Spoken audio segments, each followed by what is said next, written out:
Alright, welcome. It's Joe again, talking about sadness today. Hope you can see that alright. I don't even know if I'll need it, we might. So, sadness, what do you know about sadness? What's important to know about sadness? Some of the things that are important is that people are conditioned early on in life, through socialization, to have a particular relationship with sadness in this case, and there's often a strong gender component in that. For example, boys are often taught that sadness is not cool, it's not okay to be sad. So they might get messages like don't cry, don't be soft, there's sometimes it's told things like don't be a sissy, toughen up princess, build yourself a bridge and get over it, why don't you harden up, all these kinds of messages so basically the gist of all their messages is you feeling sadness is not okay, so you better not be feeling it. And what the subtext is of that is from the person that's given those messages is they're saying, I'm really uncomfortable with sadness, and you feeling any sadness, or at least showing some sadness, it's making me feel uncomfortable, so I'd much prefer it if you didn't do that. Thank you very much. So that's often the story for boys, sadly. So they grow up learning not to trust themselves, not to trust their feelings, not to trust the feelings in their body when they're experiencing sadness, or they've lost something, some grief or some loss, or been hurt in some way. It's quite a natural and normal response to feel sad. Girls on the other hand often get conditioned that sadness might be okay for them. It's not always, of course, there's a big range of differences, but there's a stereotypical middle ground.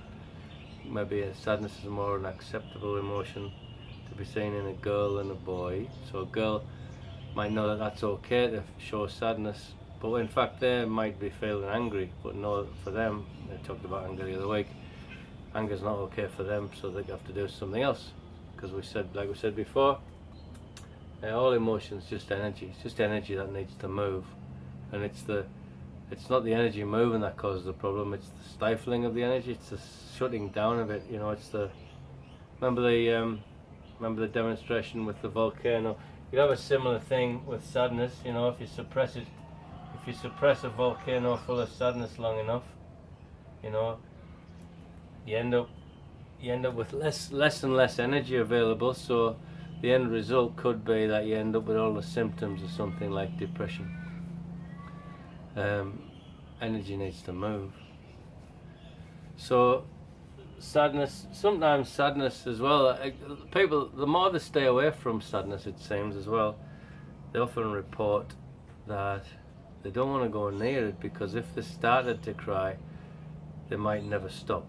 That's one of the big fears I've heard from people, that they can't go near sadness, because if they did, it might just completely overwhelm them. So what's a good way to find out what's your relationship with sadness? Are you one of them people that give those messages to people? Like, do you tell your kids don't be sad?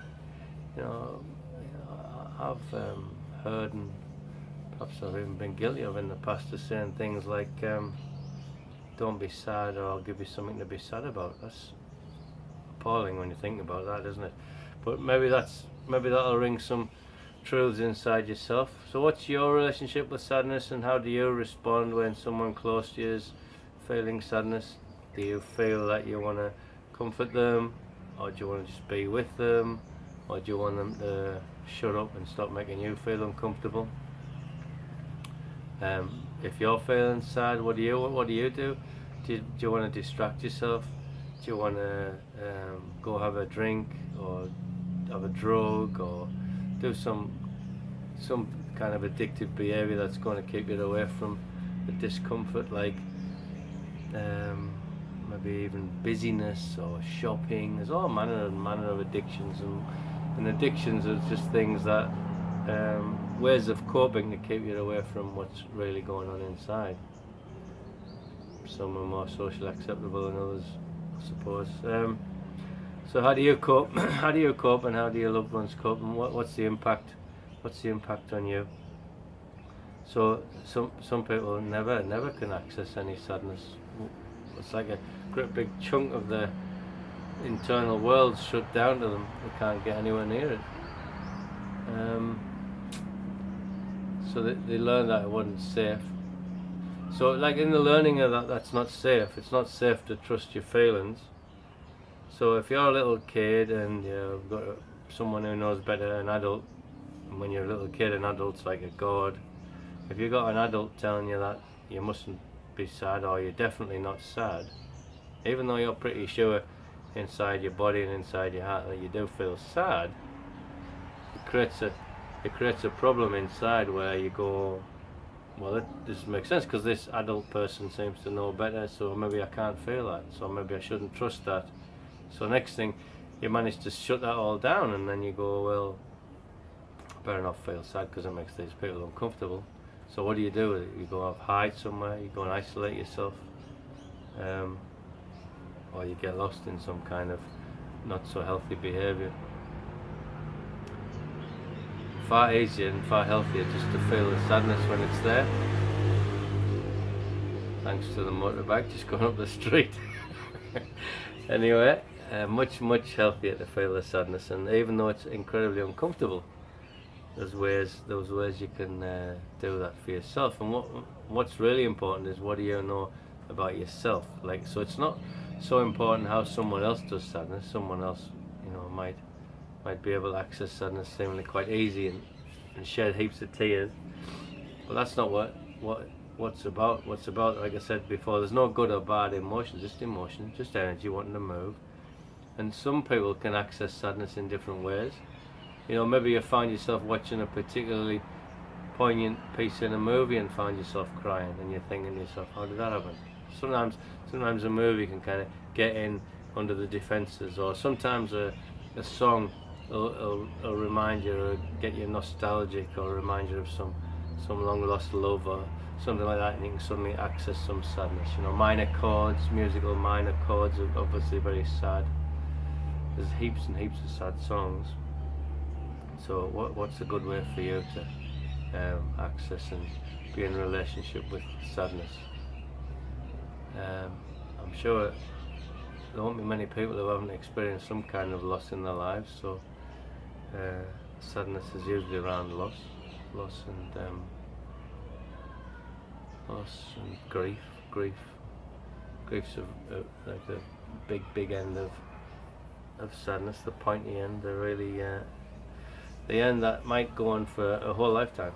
Grief might never end, but it will certainly ease in time. And that's not what we're talking about here. We're just talking about plain old sadness. Something happens in life, makes you feel sad, and you feel sad. So if you can get better and better in a relationship with that sadness, you're going to get more and more in touch with your heart, because sadness is it's almost like a gateway drug into joy and peace. So you can't access sadness, you're going to have a great deal of difficulty accessing joy and peace as well.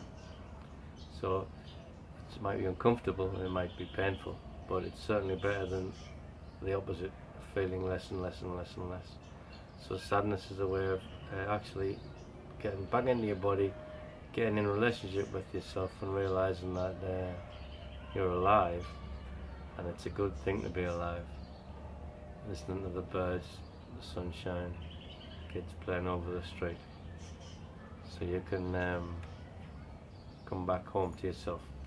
Alright, I think that's probably about enough on sadness for today. Or if you want to come along and do one of our workshops, I've mentioned perhaps before, but once more, it's called turninganewleaf.com.au. It's down the bottom there, www.turninganewleaf.com.au. We run a workshop about every 4 or 5 weeks. Next one starts on the 8th of July in Kalamandra in Western Australia here, and hopefully we'll see some of you there. Bye bye now.